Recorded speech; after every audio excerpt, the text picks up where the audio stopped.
Welcome to the Genius Factory. Enjoy the video. In this video, I will show how to make enchiladas with Old El Paso sauce. Preheat oven to 350 F, warm tortillas, and brown your chosen filling in a skillet.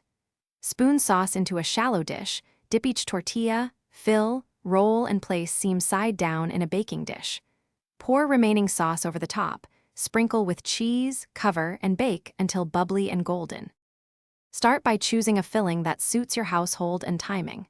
For quick chicken, shred rotisserie meat and mix with sautéed onion and garlic.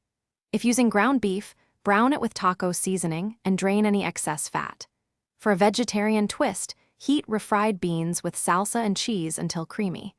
Keep portions moderate so tortillas roll easily and bake evenly, sealing in moisture, and dip tortillas quickly in the sauce to add flavor and pliability without soaking them. Spoon filling down the center, roll snugly, and place seam side down in a buttered dish to prevent slipping. Pour remaining sauce evenly, top with shredded cheese, and cover with foil.